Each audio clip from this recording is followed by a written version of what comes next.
Oi, pessoal, tudo bem? Que alegria estarmos juntas novamente. E a gente estava no mês especial das mães, né? E não tivemos nenhum capítulo do livro, porque os nossos programas foram especiais.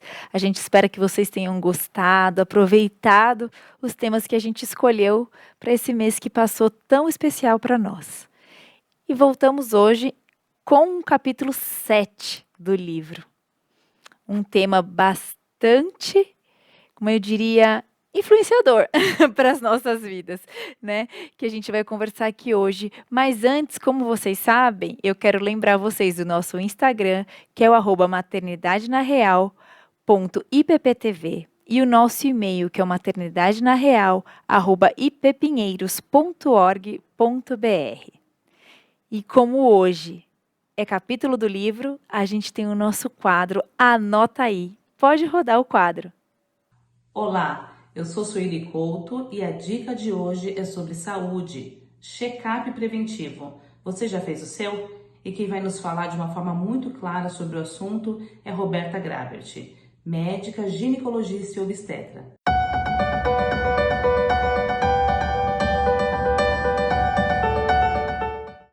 Nós hoje vamos falar dos check-ups, ou como eu prefiro dizer, as consultas de rotina. O check-up ele serve, na verdade, para três coisas. Prevenir a saúde. A segunda coisa, detectar doenças que estejam no começo. E a terceira, diagnosticar doenças novas, até mesmo prevenir antes que elas existam. Ótimo! É muito importante dizer que check-up quer dizer verificação. E não quer dizer pedir um monte de exame, gente. Todo check-up, toda consulta de rotina começa com uma consulta, que pode ser feita com o médico de família, às vezes o ginecologista faz esse papel, o pediatra faz esse papel muitas vezes. Então sempre começa com uma história, que a gente chama de história clínica, a gente vai perguntar para a pessoa quem ela é, vamos perguntar os antecedentes dela, vamos perguntar se ela tomou vacina, se não tomou. Depois a gente vai fazer um exame físico. E aí é sempre importante, dependendo da idade, ver a pressão, ver o peso, a altura, examinar a mama, o coração. Ótimo. E aí, dependendo da idade, o check-up tem até nome. Por exemplo, nos nenéns, assim que nascem até os 2 anos de idade, a gente chama de puericultura. Olha que lindo esse nome.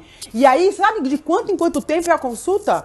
Até 6 meses, de 2 em 2 meses. Mais tarde, quando a gente fica adulto, a consulta geralmente é uma vez por ano, dependendo, essa primeira consulta, e dependendo se precisar, a gente faz uma rotina com mais intensidade. Bom, depois que você fez a história clínica, fez o exame físico, você vai pedir os exames. E esses exames também variam de idade para idade, do sexo da pessoa. Então, por exemplo, a gente geralmente pede o hemograma, a glicemia de jejum, ureia e creatinina. Isso é para ver a diabetes, para ver se a pessoa tem tendência à hipertensão. A gente pede o colesterol para ver a gordura no sangue. E aí a gente pede alguns exames específicos.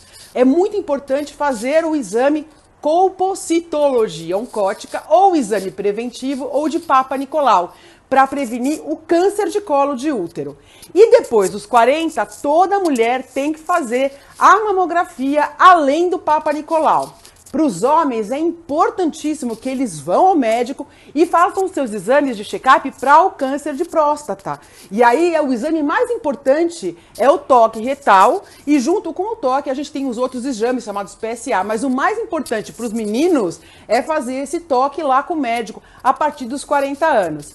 Gente, começo de ano, todo mundo quer se cuidar. Vamos lá para o médico, vamos falar da nossa vida, vamos cuidar da nossa saúde em vez de tratar a doença. É isso aí, doutora Roberta, muito obrigada.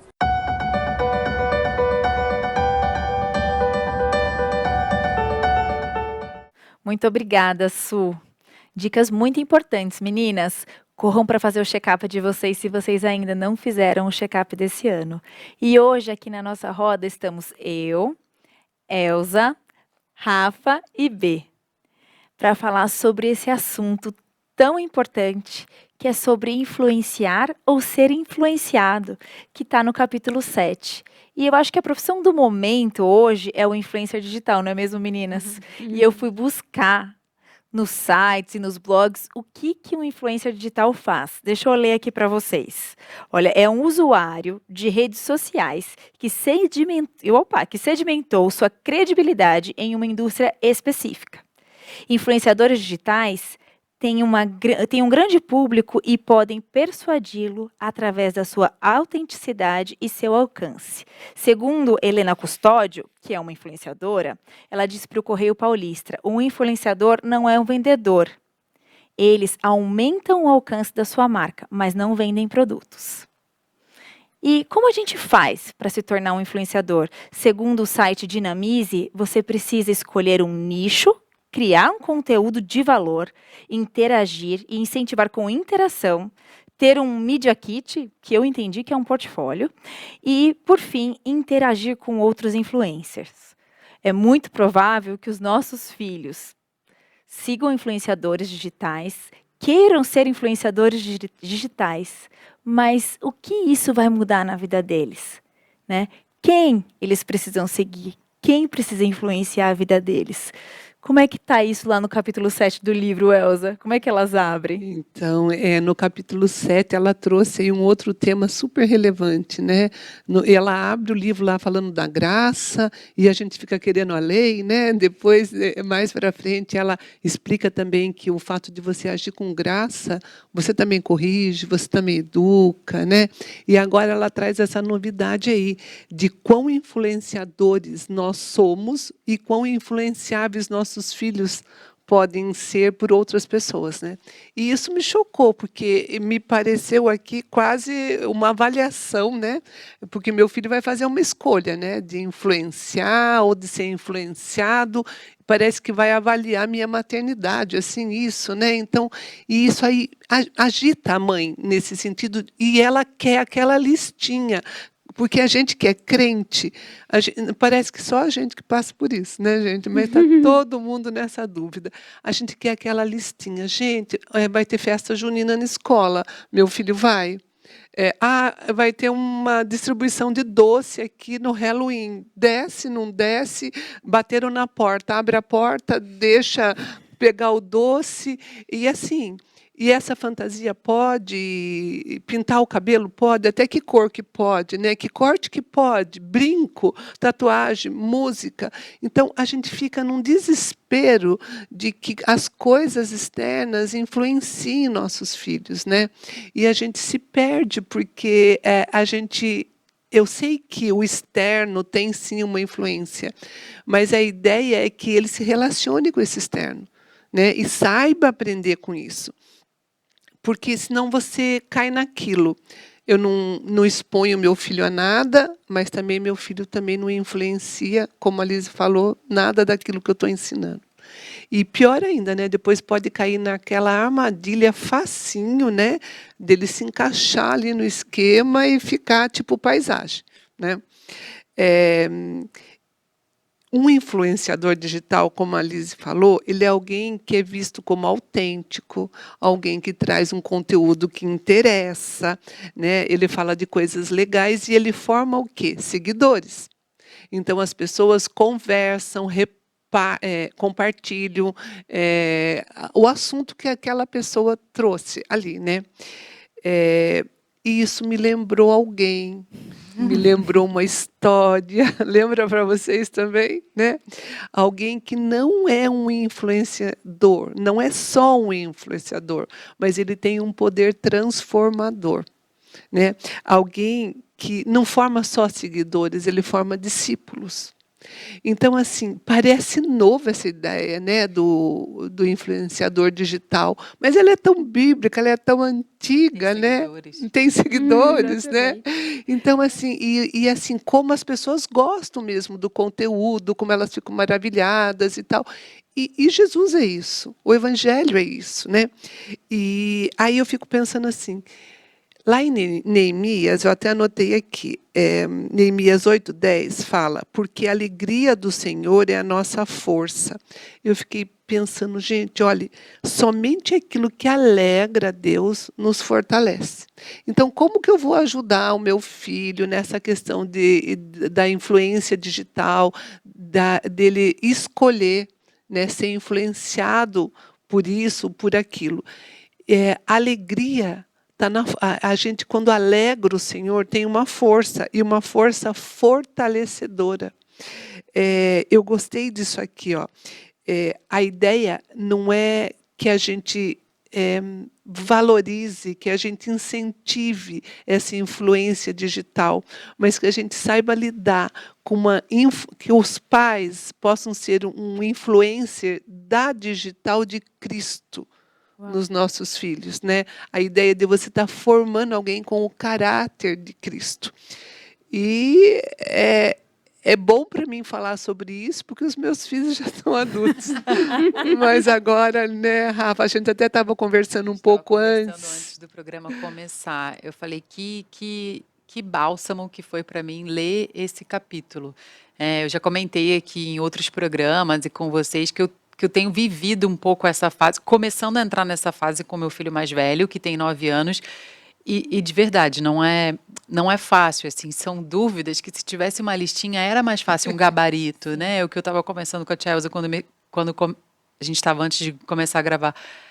Eu deixo ou não ele descer para jogar futebol com os meninos do prédio? É esse tipo de dúvida que dá uma angústia, que eu deixo e aí ele desceu e eu fico me remoendo, deveria ter descido, deixado ou não deixado. Então são coisas do dia a dia, corriqueiras, mas que levam um peso. E eu tenho conversado muito com ele sobre isso, sobre o ser influenciador ou ser o influenciado, e com essas palavras mesmo, para que vá abrindo a mente, para que ele vá prestando atenção, né, nesse cenário, nos cenários em que ele está. Outro dia ele veio contar para mim que uma brincadeira lá de mau gosto lá da escola que ele tinha feito. Eu falei, mas você que fez ou você foi na onda dos seus amigos? Ele, não, eu que fiz, tipo, ele que puxou. Eu falei, aí não, né? Já tá ruim se você seguir. Se é você ainda que é o líder de fazer uma coisa que não é legal. Então, por aí eu vou mostrando que não é esse o caminho, né? E elas trazem no livro, eu vou olhar aqui porque não tem como decorar, e nem é o intuito do livro também. Elas trazem umas questões, realmente algumas perguntas de para quando a gente se vir nessa situação de dúvida, de ter que tomar uma decisão, de ter que, né, ter sabedoria para escolher qual o caminho, se permite, se não permite, que algumas falaram muito comigo.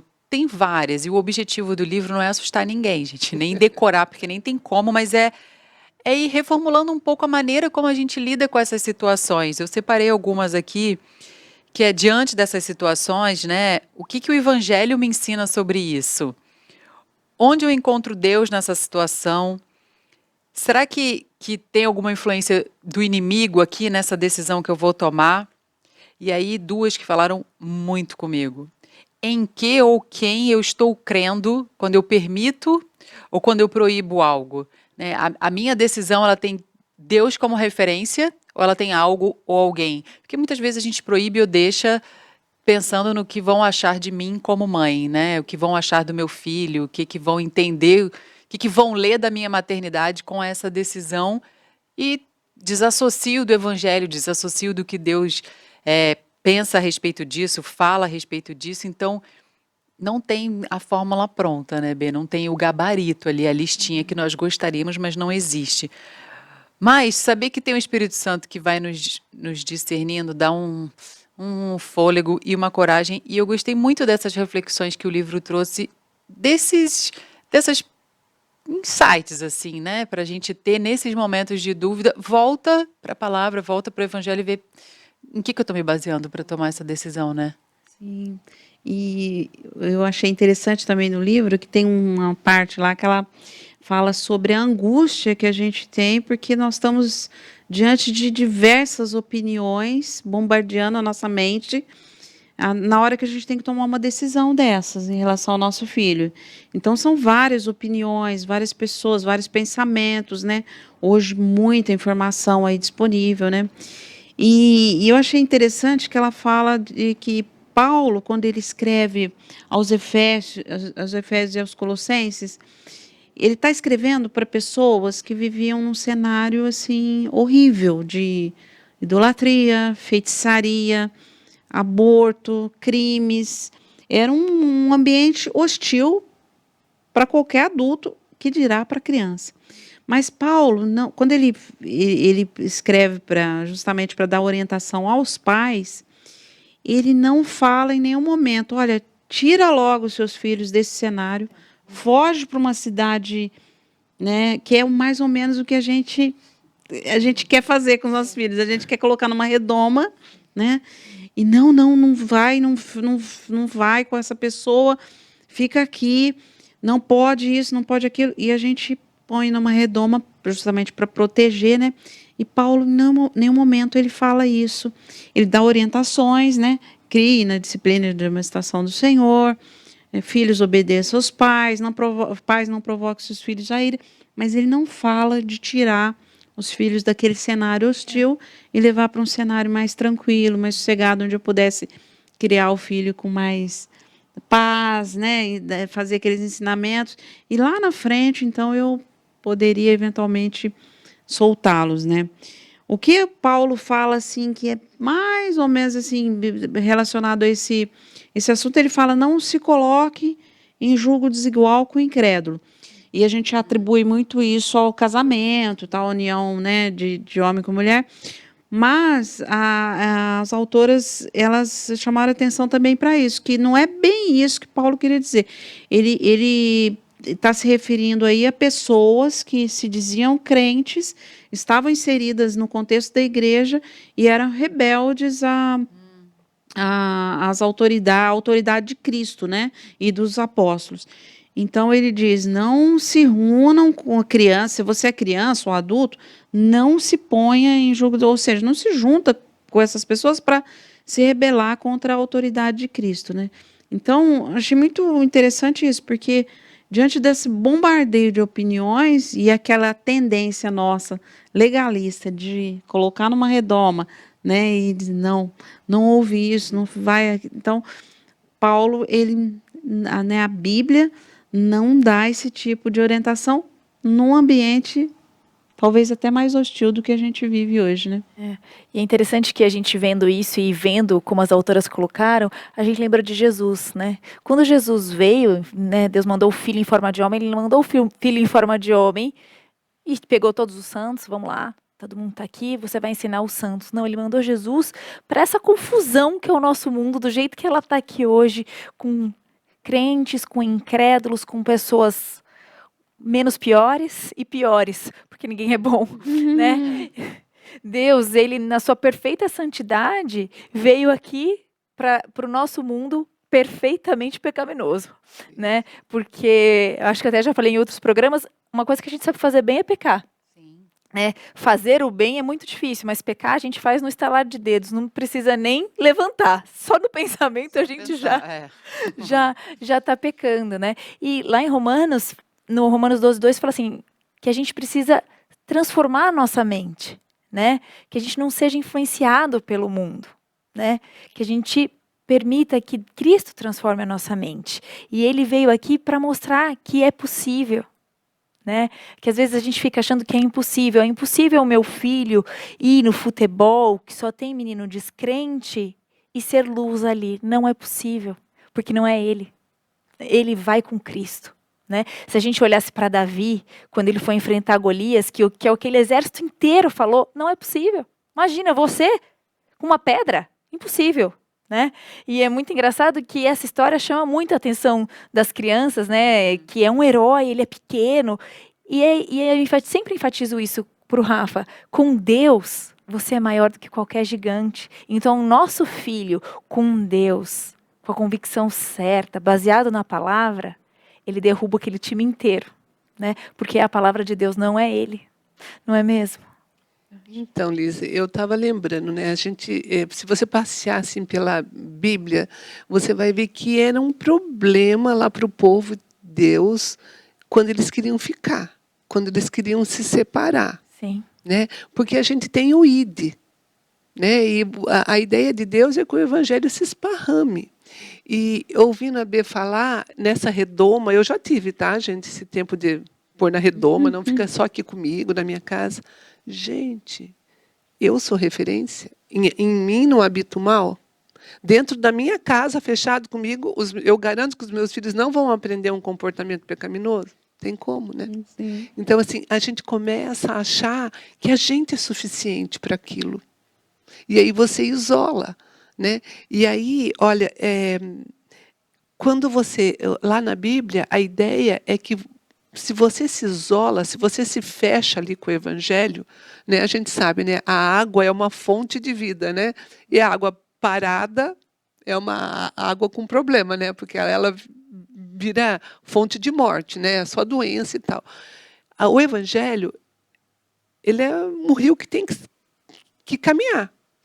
Se você isola, se você não deixa o seu filho se contactar com as outras pessoas, ou com algumas, né? Você está impedindo ele de ser luz do mundo e sal da terra também. Uau. Né?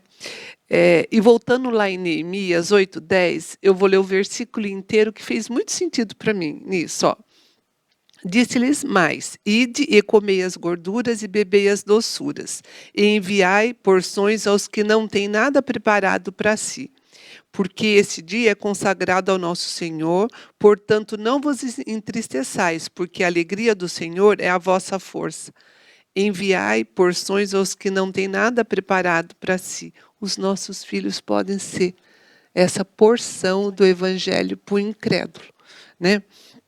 E também Pedro, lembra quando... Posso te interromper Oi? rapidinho? Mas é que a gente está ouvindo isso e é lindo. E eu acho que o pessoal lá de casa também está com o mesmo sentimento que eu estou aqui, quando eu li. Que é fácil a gente olhar na teoria, né? Mas quando a gente olha a história de Neemias mesmo, ele lutou e ele enfrentou e foi muito difícil para ele, né? Assim, foi Deus que foi. E é isso que você está falando. A gente acha que é a gente que vai levar o nosso filho. E é nisso que a gente tem que parar e refletir. Eu não posso contar comigo, não é, Elza? Então, e é isso, né? Assim, a gente se perde um pouco, eu acho. E isso até conversando, né, Rafa, antes, assim, não é, além de eu ter a presença do Espírito Santo, eu preciso que o Espírito Santo, como diz o pastor Hernandes, seja presidente em mim. Né? E assim, ele está me regendo, ele está me orientando, está me ensinando a ver e fazer as coisas. E isso é um problema, porque eu acho que muito dessa dificuldade que a gente tem com os filhos é a nossa deficiência mesmo de dependência de Deus. Né? E aí a gente fica meio que depende do que... Nós temos um problema gravíssimo com obras. A gente quer ter obras, né? E a gente quer fazer, acho que é o nosso fazer. Eu lembrei também da história de Pedro, quando ele estava lá num jantar com os judeus que não eram circuncidados. Aí, quando chegou o povo que era circuncidado, ele quis sair dali da cena. Né? Está escrito aqui que no versículo 14 de Gálatas 12, ó, Pedro não procedia corretamente segundo a verdade do Evangelho. Né? Então, assim, o Evangelho não ensina. Jesus, em momento algum, se separava das pessoas. Ele ia em direção. Né? Ele estava lá. Mas eu sei que a gente precisa...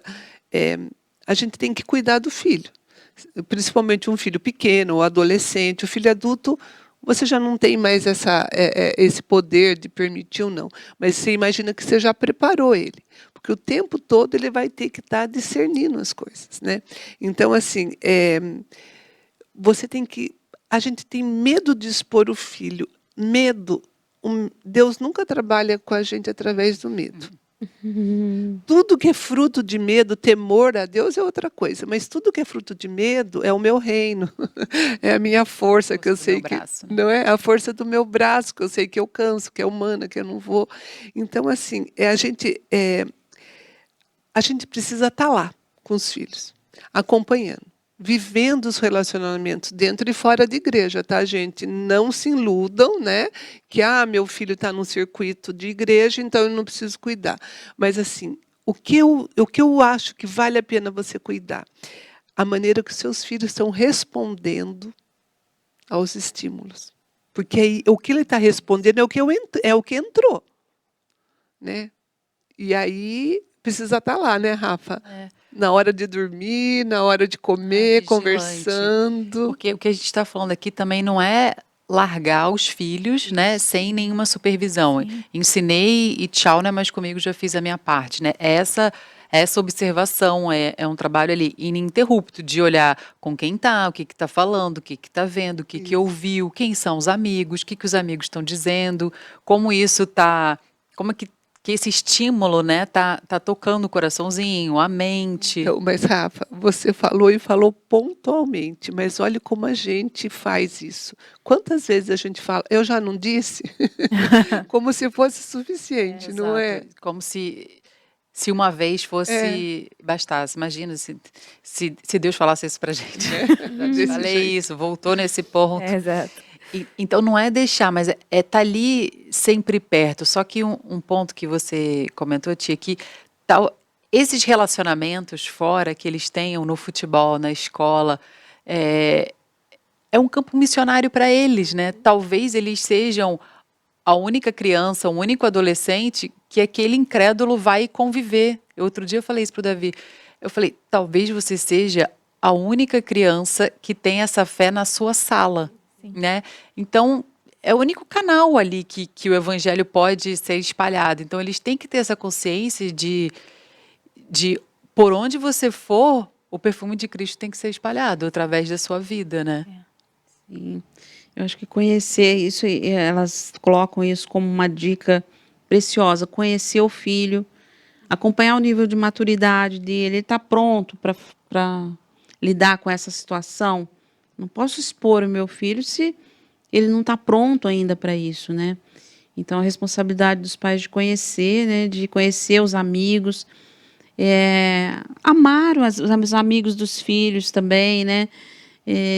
A gente, ao longo da jornada da criança, do adolescente, a gente conhece um monte de gente que a gente pode oferecer amor, pode oferecer um ensinamento da palavra de Deus, né? E tendo esse discernimento, essa sabedoria de Deus para avaliar também o nível de maturidade dos nossos filhos, né?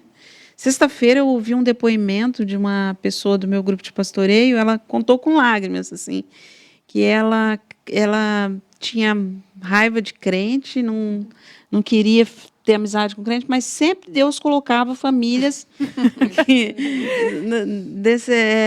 serviam ao Senhor no caminho dela.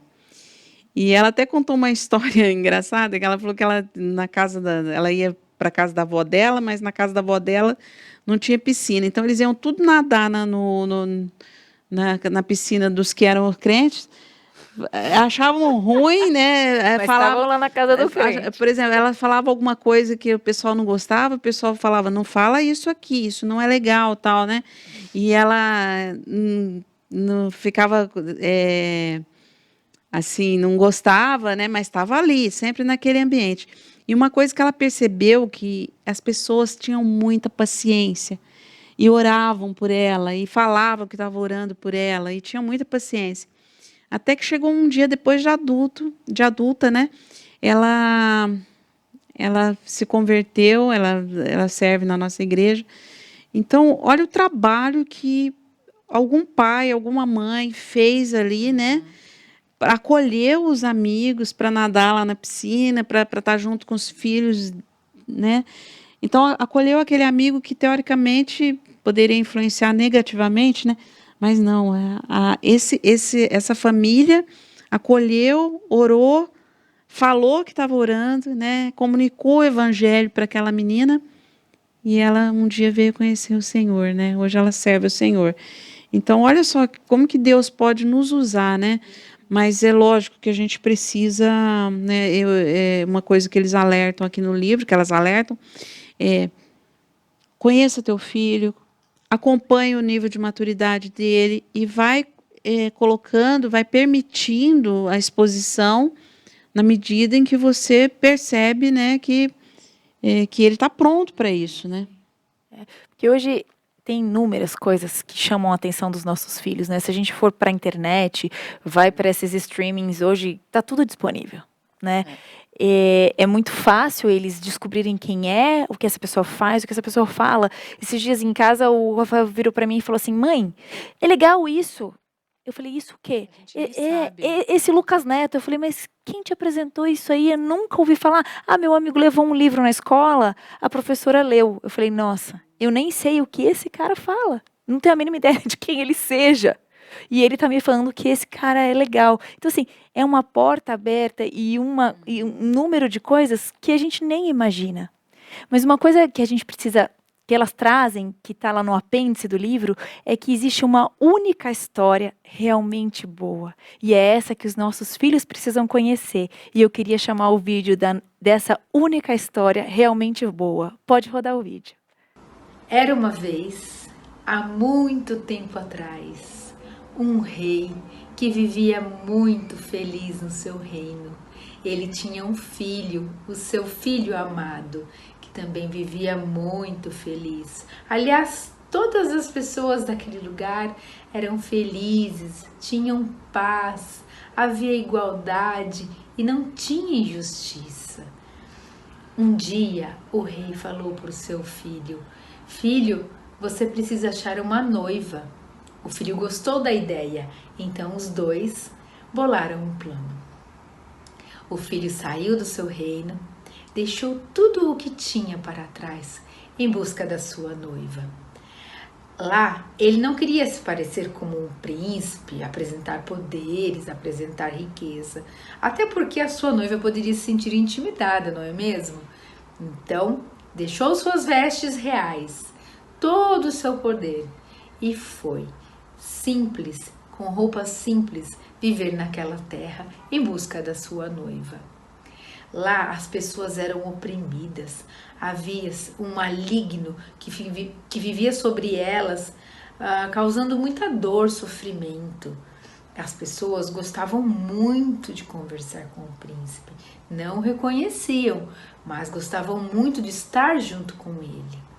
O maligno e opressor, na hora reconheceu o príncipe, porque um dia esse mesmo maligno também fez parte daquele reinado feliz.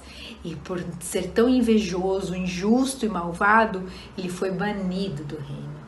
Mas ali ele tinha um plano também contra o príncipe, fazer com que as pessoas não acreditassem nele, fazer com que ele se passasse por mentiroso, enganoso, e assim ele conseguiu. As pessoas criam que o príncipe não era aquilo quem ele apresentava ser e então desejaram matá-lo.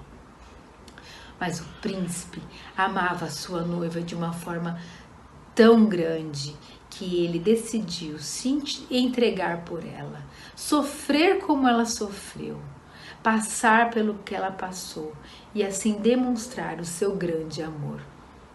Um dia, as próprias pessoas mataram o príncipe. E agora você esperaria eu dizer que seria o fim, mas não é o fim da história. O Pai poderoso, maravilhoso, permitiu que o seu filho voltasse a respirar, que ele voltasse a viver. Ele voltou e a sua noiva, que tinha dado aquilo como perdido, ficou muito feliz ao vê-lo vivo novamente, ao vencer a morte. O príncipe voltou, se confraternizou, comeu, bebeu e depois de 40 dias ele foi se encontrar com o pai. Que alegria, pai e filhos reunidos de novo e a noiva muito feliz com essa situação. O noivo prometeu que a noiva nunca estaria sozinha, ela estaria sempre sendo consolada. Mas agora o príncipe voltava para junto do pai com marcas em suas mãos que simbolizavam a aliança desse casamento. E prometeu que um dia mandaria um mensageiro buscar a sua noiva para estar junto com ele. Ela aguarda, ansiosa, esse momento. Essa história não é uma história qualquer, é a melhor das histórias, porque se você acreditar nela, ela pode mudar a sua vida. Acho que vocês conhecem essa história, né? E que história maravilhosa. E quando a gente sabe dessa história, as outras histórias começam a se encaixar dentro dessa história, ou como positivas ou como negativas. Né? Os nossos filhos, eles vão reconhecer, sei lá, na história da Bela e da Fera, o que é que faz parte dessa história realmente boa, o que não faz. né? De acordo com a maturidade deles, é claro. E é claro que tem coisas que os nossos filhos não vão poder ver nunca, né? Jamais. Mas eles precisam saber. Não adianta eu falar, se eu só proibir, sem ele entender, é só, né? Estou instigando a curiosidade. Então a gente também tem que saber falar ou não, tem que saber a hora de se posicionar, tem que saber ensinar o porquê não. Né? Aonde a história do Harry Potter tem algum problema com a minha fé, com aquilo que Deus diz que é certo, que é errado. O que é fantasia? Existe uma fantasia e é gostosa a fantasia, né? Eu gostava da história do Saci Pererê, do sítio do Pica-Pau Amarelo, e eu sempre soube que aquilo era história, nada era verdade. Que a verdade, sim, que aquilo que era real estava na Bíblia. E é aquilo que o meu Salvador fez por mim. E isso é fantasia de criança. E é importante, né? É muito importante que eles criem, que eles desenvolvam, que o adolescente conheça outras histórias, outros mundos, para até poder dialogar, né? De que adianta o nosso filho ser o único que não conhece a nova cor do momento, que é o verde limão, né? Ele vai ser um ETzinho. Nosso filho precisa saber o que é o verde-limão e se o verde-limão é bom ou ruim e por que é bom e ruim. E é nesse momento que ele vai fazer a diferença. É nessa hora que ele vai mostrar Jesus, não é? E é isso mesmo, né, Lise? Porque é assim, no começo, há uma fase da vida da criança, a gente como mãe já pesquisa, já escolhe, vai assistir isso, vai ler esse livrinho, você compra, você põe na mão da criança, passa rapidinho essa fase. Quando você vê, né? Aí você entra numa outra que você começa a negociar, né? Ó, vamos escolher essa. E eu acho uma fase linda, porque você começa a preparar ele para a vida. Né? Ele vai ter uma coisa que você não gostaria, embora você permita, e outra que você queria muito. Então, assim, é uma fase que você consegue orientar, que você consegue deixar ver. Olha, pode fazer isso, pode assistir aquilo, pode ler isso. E passa também essa fase. E depois chega uma fase que você só pode rastrear o que já fez, né? E uma outra que nem rastrear mais, né? Então, mas o que a gente está fazendo nessas fases? Está só protegendo? Não. Esse é o momento da fase. Eu estou ensinando ele a fazer escolhas. Eu estou ensinando ele que nada é neutro, né? E que ele precisa fazer escolhas, porque assim, se entra lixo, vai sair lixo. Né? Ensinando ele a fazer escolhas por coisas sábias, por coisas que resultem em bons frutos para ele, que façam bem para ele. E mais que isso, que tenham a ver com a fé dele. Né? Se a gente mantém os filhos nessa bolha, você perde toda a instrução. Lembra que a Bíblia fala lá, ensine quando estiver andando, deitando. Quer dizer, você está no mundo. Eu lembro também muito daquele versículo que Jesus, orando a Deus, fala, eu peço que não tires do mundo, né? Mas que, então, assim, o mundo foi criado por Deus, nós estamos aqui, como a gente estava falando, esse aqui agora é o tempo de Deus para a gente, e ele tem um plano, quer dizer, as coisas deram errado lá no Éden, mas Jesus não é o plano B de Deus. Né?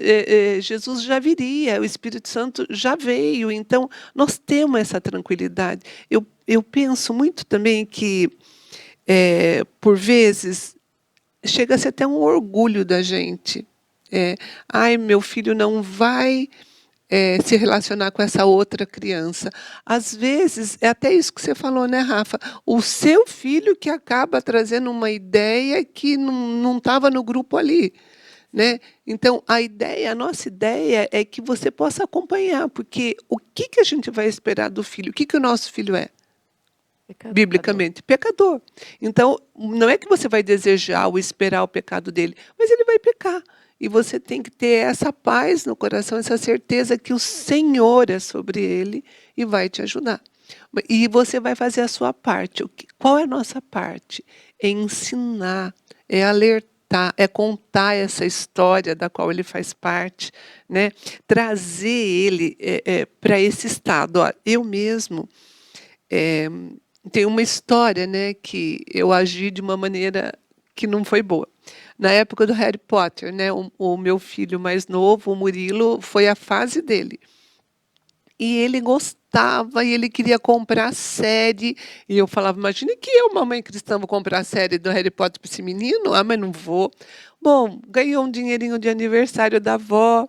No fim, ele descobriu um sebo que tinha a coleção completa.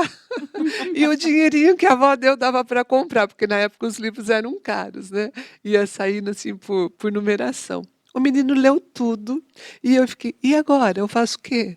Porque chega uma hora que agora ele está fazendo escolhas, né?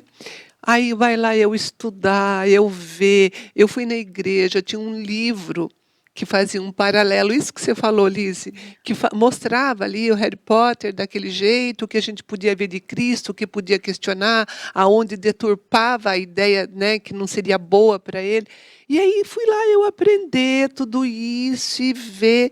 E aí, quando a gente teve a oportunidade de, quando a gente viajou, ir lá naquela estação do Harry Potter, eu lembrei daquilo. Falei, olha, como é assim uma mente fechada, eu na época não ia deixar ele ter acesso e ele não ia poder formar a opinião dele, né? Então eu penso que a gente fica muito insegura de deixar ter acesso, porque às vezes a gente pensa que o tanto de evangelho que a gente deu para aquela criança ainda não é suficiente. Só que não é o meu evangelho que é suficiente, né? É o Deus habitando nele, né? Bem o que a Elise falou, não sou eu, né? E a gente fica como eu não vou estar lá perto, como é que ele vai, né? Ele não vai ser influenciado por mim, não vou estar ali por perto. E eu lembrei que o Edu, um presbítero aqui da igreja, falou há muito tempo atrás, a gente já tinha chegado aqui numa sala da escola dominical, que a gente estava estudando, e alguém perguntou por que a gente não falaria de outras religiões ou de outras seitas, alguma coisa assim, para a gente saber como era. Ele falou assim, porque o que a gente precisa saber é a verdade. Né? Para você, dizem, e é isso mesmo, para você reconhecer uma nota falta, você tem que conhecer no detalhe a verdadeira. Que sempre que você estiver diante de uma foto, você está faltando isso aqui. Então, é isso, né? Muito que a Lise falou, os nossos filhos precisam conhecer essa boa história, essa bela história, essa história perfeita. Que toda vez que eles identificarem alguma coisa que não está fazendo sentido com essa história, então, isso aqui não tem muito a ver. Esses dias, também com o meu mais velho, a gente estava conversando sobre um amigo dele, lá eu estava ajudando uma mãe amiga para entender o que tinha acontecido num episódio na sala. E fui começando a fazer perguntas para ele, e aí, foi isso, foi A, foi B, foi aí. E a ideia que eu tinha dado para a mãe é, vamos ver se o Davi consegue ajudar no comportamento e tal, que é muito amigo. Ele mesmo deu a ideia, ele falou assim, eu já sei o que eu posso fazer. Eu posso tentar parar ele quando ele for fazer uma brincadeira que não é legal. Eu falo assim, cara, não faz isso que não é legal, não faz isso que você vai levar uma bronca. Aí eu falei, pegou alguma coisa. É isso que é ser... O mesmo menino que no dia anterior tinha dito que eu que puxei a brincadeira, no dia seguinte estava... É bem esse, né? É um pecador que tropeça aqui, tropeça ali. Então, a gente... Dá para deixar eles irem, né? Porque o que o livro traz, que a gente sabe, mas que também é isso... O mal está dentro, né? É o que sai do homem, é o que contamina. Então, ainda que eles fiquem dentro de casa, eles vão ficar com outros pecadores, né? Eu, pai e a irmã, ou ali, 4 pecadores vivendo ali naquela casa. Só aprende os pecados da família. São pecados que a gente tem intimidade. E a gente vê que a criança, ainda mais, o que a Elise falou no começo, né? A gente é muito bom em pecar, ninguém precisa ensinar. Exato. Então você vê a criança, ninguém ensinou, ela nunca conviveu com ninguém, ela não foi para a escola, ela está com você, com pessoas crentes, sua família, e daqui a pouco você vê que ela está ali burlando uma regra intencionalmente para fazer o que ela deseja, para satisfazer um desejo do coração dela. Então, ainda que a gente conseguisse colocar nessa bolha, não ia dar 100% perfeito, porque é pecador, né? Nós somos, eles são, e a gente fica... Eu fico muito nessa de, essa época, a internet, é isso aqui, aparece um negócio, você nem sabe o que é, que preguiça, eu vou ter que investigar para saber quem é isso, o que ele fala, igual essa, eu vou ter que estudar sobre Harry Potter, eu vou ter que descobrir quem é Lucas Neto. Que preguiça, eu tenho muita coisa para fazer, agora eu vou ter que ver o que é para dialogar. Mas Deus colocou a gente aqui, nesse tempo, nesse espaço, nesse momento. Se fosse para nascer na época da internet, a gente não estava aqui, a gente tinha nascido antes. E a gente nem sabe o que está por vir. Né? Então, é nesse momento, nesse contexto, que a gente vai ser um instrumento, né, na vida dos nossos filhos, da sociedade em que a gente está, para levar a palavra. E a gente também tem que ser aquele... Todo mundo sabe, né? A gente não pode ser aquele crente secreto, né? As pessoas precisam saber que nós somos cristãos, mas igual a influência nessa história que a B contou, né? A gente não é para ser aquela família chata que não gosta de nada, que reclama tudo da vizinhança, que não gosta de nada que acontece, que está sempre reclamando, que está sempre dando uma bronca, que está sempre exortando. A gente tem que ser aquela família feliz, que tem a alegria do Senhor no coração, né? Esse recado que a gente tem que passar para quem está à nossa volta. E o livro traz uma esperança que eu achei fantástico, assim, elas lembrarem isso para a gente, né? É que a palavra de Deus tem o poder de entrar no coração das pessoas e transformá-las, né? Tem o salmo que fala: guardo no meu coração a tua palavra para não pecar contra ti, né? Então, elas fazem um alerta, né? O livro traz esse alerta para a gente colocar essa palavra, né? Ministrar essa palavra e proteger também de outras palavras. Então, a criança, quando é muito pequena, né? Ela deveria ser protegida de algumas cenas de violência, né? Que ela vai interpretar, ela vai fazer uma leitura totalmente traumática e errada, né? Sim. De sensualidade. Então, os pais têm o dever de proteger, né? Proteger também as meninas daquela ideia de que eu só vou ser amada se eu tiver um padrão de beleza, tal. Então, você é amada pelo Senhor, você é alvo do amor de Deus o tempo todo. Então, é isso que tem que ser o motivo da sua alegria, da sua vida, né? Os meninos também serem ensinados a amar as meninas como irmãs, né? A respeitar as pessoas. Então, esse alerta que eles trazem para nós, eu acho que assim, é muito pertinente, porque você vai dosando, né, as coisas, você vai temperando o modo de educar o filho com isso, né? Então, você protege, mas você também joga a palavra de Deus, né?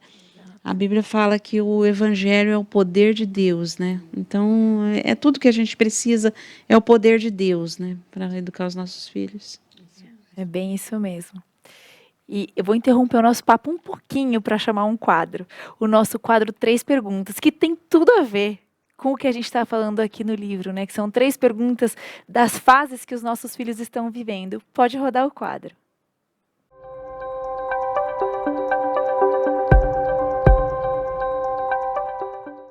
Muito bem, meu nome é Denis, nós somos de Campinas, sou casado com a Carolina há quase 21 anos, nós temos a Sara com 16 anos e a Júlia com 13 anos.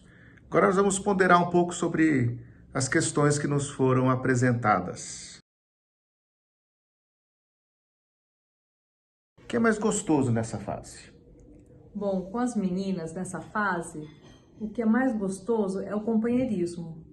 Não existe mais aquele trabalho braçal que é necessário quando elas são crianças, de cuidar, trocar, alimentar. Elas já dão conta de fazer isso tudo sozinha. Então, é possível da gente fazer um passeio juntas, uma caminhada, um esporte. Eu gosto muito de pedalar e é uma coisa que a gente pode fazer com as meninas. A gente pode caminhar, cozinhar juntas. A Sara gosta muito de cozinhar, a Júlia também. Então, são coisas que a gente pode fazer juntas. Do meu ponto de vista, eu acho que o aspecto mais gostoso que tem é nós podermos vê-las caminhando com as próprias pernas, do aprendizado que foi dado pouco a pouco, seja lá atrás, vai tirar a rodinha da bicicleta, agora elas pegam uma avenida e andam, cuidar da comida, agora elas vão lá e cozinham. Então, esse aspecto de cuidar e depois nós olharmos para o que foi alcançado, isso é muito gostoso, muito curioso nessa fase em que elas estão vivendo. E a maior preocupação nessa fase? A maior preocupação nessa fase, na adolescência, os amigos são bastante importantes. Eles são um referencial para o adolescente. Eles gostam de andar em grupo, em turma. Então, a minha maior preocupação é com o tipo de amizade que elas vão ter. Quem são as companhias? quais são as influências, com quem elas estão andando. Então, eu acho que essas amizades podem influenciar bastante no cotidiano. Então, é uma preocupação que eu tenho. De minha parte, a preocupação, além do aspecto das amizades, da influência das amizades, é de fato que influência que nós deixamos para com elas. Eu penso, né, o que elas dizem sobre mim, sobre a Carolina, para as amigas que elas possuem. Qual é a mensagem, qual é o exemplo que nós damos para elas nessa fase, né, que elas estão andando com as próprias pernas. Essa é uma preocupação. Qual que é o caminho que nós deixamos para com elas.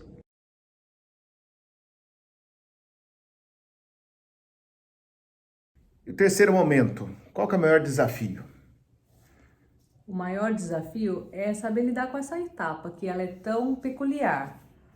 Ser mãe de adolescentes implica em trabalhar num momento em que elas fazem questionamentos, elas confrontam, elas perguntam, e eu tenho que aprender a lidar com isso, saber como responder, como lidar, qual que é o melhor momento de falar com elas.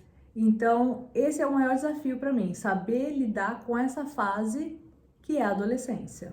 E ao mesmo tempo que nós queremos ficar muito com elas já querem sair com os amiguinhos, com as amiguinhas, passear e etc. Então, um dos desafios é compreender exatamente, né, essa fase delas quererem ter os seus próprios passos.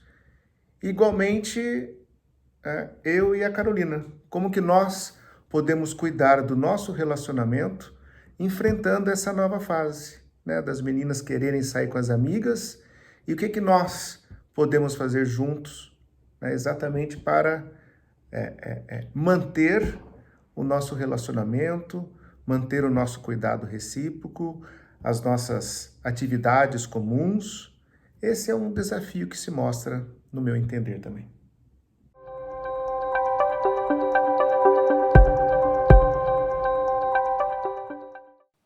Muito obrigada, Carol e Denis. Que especial ter vocês aqui com a gente e que gostoso aprender com vocês. E continuando aqui no nosso papo, né, meninas? Outro ponto que elas trazem é a questão do vestuário, da modéstia. E como é difícil, às vezes, a gente entender o limite e até onde a nossa roupa vai falar da gente, né? E, especialmente para meninas, essa é uma área que é muito difícil, né? Como a sociedade prega agora, que as meninas não precisam se preservar, que o corpo é delas e elas podem fazer o que bem entenderem, e a gente sabe que não é, né? Que você instigar o outro a te desejar é um pecado, né? E como é o contrário do que o mundo diz. Para os meninos também, se tá ali é para eu olhar. Não, se tá ali não é para olhar, é para respeitar. Né? Como a gente ensinar esse limite, como limiar isso, né? E lá em Filipenses 2, nos versículos 5 a 8, está aqui, escrito assim, ó: tende em vós o mesmo sentimento que também houve em Cristo Jesus, pois ele, subsistindo em forma de Deus, não julgou como usurpação o ser igual a Deus. Antes, a si mesmo se esvaziou, assumindo a forma de servo, tornando-se em semelhança a homens e reconhecido em figura humana. A si mesmo se humilhou, tornando-se obediente até morte de cruz. Olha que interessante que Jesus, ele sendo Deus, ele se humilhou, ele desceu. E às vezes a gente vai ter que ensinar aos nossos filhos que até na vestimenta deles eles vão ter que se sentir humilhados. Né? Porque às vezes aquela calça da moda, aqueles shorts da moda, não é para o seu filho usar. Né? Às vezes a maneira como a festa acontece não é o local que o seu filho deveria estar. Né? Então aqui a gente está falando que eles precisam sim estar inseridos no mundo, mas existem coisas que não fazem parte. Né? Então assim, e aí, é nisso, é essa pequena humilhação, essa pequena exclusão que é difícil e a gente vai ter que trabalhar. E esse versículo aqui de Filipenses traz tanto bálsamo para o meu coração quando eu me sinto excluída. Porque eu também me sinto, nós como mães também nos sentimos, né? Aquela sua dúvida, às vezes, bíblica, que uma mãe que não é cristã fala, imagina, você vai se preocupar com isso? Sim. Né? Então você se coloca e você olha, não, eu preciso, porque o meu Deus, ele veio aqui e ele suportou isso. E é ele que está comigo para suportar isso também. Gente, é maravilhoso, né? É demais. É o Evangelho, né? É. É o Evangelho. Mas sabe, Elise, a gente precisa dessa sabedoria do Senhor, porque também a gente não pode fazer uma guerra com eles. Não. Eles têm escolhas pessoais, eles têm gosto diferente, Sim. né? Quando é criança, são as fantasias, depois as pessoas que eles curtem mesmo, músicos, filmes, artistas, eles estão no mundo, né? Eles não têm que ser privados de ter o conhecimento do que está acontecendo, eles são inteligentes, né? E outra, a gente conversa, você lembra daquele desenho da nossa época? Faz parte, né? Não é isso que desvirtua, né? a questão. Eu acho que quando ele põe lá a sua fantasia de Superman, agora eu sou forte, eu sou poderoso. A menina põe a roupa de princesa, agora eu sou linda. Gente, está rolando isso mesmo no emocional, na cabecinha deles, né? E tem que rolar. Tem coisa que é do mundo infantil, que é do mundo do adolescente. Tem que acontecer. Eles têm que ter esse sonho. Eles estão aqui. Eles têm sentimentos, emoções, pensamentos, né? Mas o que eles precisam saber não é que eles não possam sentir isso, mas eles precisam saber que eles são fortes no Senhor, que eles são belos no Senhor. Então, essa brincadeirinha, como você falou que gostava do Sítio Pica-Pau Amarelo e tal, não mexe com o espírito, com a fé da criança. Né? Então, eu vi que no livro ela trouxe uma questão, pelo menos quando eu fui lendo ali, a questão da identidade. Se a gente não consegue trabalhar com o filho, mostrar para ele e orar ao Senhor para que o Espírito Santo trabalhe a identidade dele, e o que eu ponho por identidade aqui? O valor, o quem ele é, né? A que história ele pertence, né?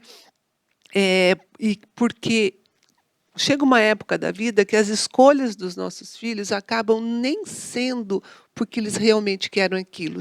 Dá até dó, às vezes, você vê a criança escolhendo por causa de medo de ser rejeitado do grupo. Né? Então, quer dizer, eles já estão servindo um outro Senhor. Né? O que vão pensar de mim? Como que vai ser? E a gente precisa buscar por esse pertencimento que o Evangelho dá. E você falou, né, Lise, de Filipenses, e eu gosto muito dessa passagem, mas eu penso assim que todo mundo, não é só os filhos não, as mães também, todo mundo é atraído por esse canto da sereia, esses bezerrinhos de ouro, né, gente, não é? Coisinha que a gente quer amar, coisinha que a gente quer ter, coisinha que a gente se perde, né, até achando que aquilo é nosso valor, coisas que a gente quer aparentar. Então, assim, a gente que não quer aparentar alguma coisa. Aquele que é Jesus, ele não quis aparentar o que ele era. Né? Ele se esvaziou, ele se humilhou, e porque ele fez isso, ele pôde viver o Evangelho. E viver o Evangelho é obedecer a Deus. Né? Então, eu penso que o nosso trabalhar não é nessa falsa modéstia, porque às vezes eu já ouvi mãe falando assim, não vou comprar esse tênis que é muito caro, o que vão pensar de você de ter um tênis caro? Nossa, parece piedoso, mas está ensinando de novo a criança olhar o que os outros vão pensar. Né? Então, assim, a gente se perde nessa aparência. Querendo acertar, se atrapalha toda. E assim, é muito difícil. Muito. E aqui o livro, a gente poderia continuar aqui nesse capítulo por horas, né? Porque ele é extenso, é um assunto que a gente é inesgotável. Porque aquele que nos influencia é uma fonte inesgotável. Né? E a gente pode ir lá, mergulhar na fonte, beber da água e transbordar desse rio, que é Cristo. né? Lá em Mateus tem um versículo que fala assim, Mateus 5,16, assim brilhe a luz de vocês diante dos homens, para que vejam as suas obras e glorifiquem ao Pai de vocês que está nos céus. Que os nossos filhos sejam reconhecidos por serem filhos de Deus.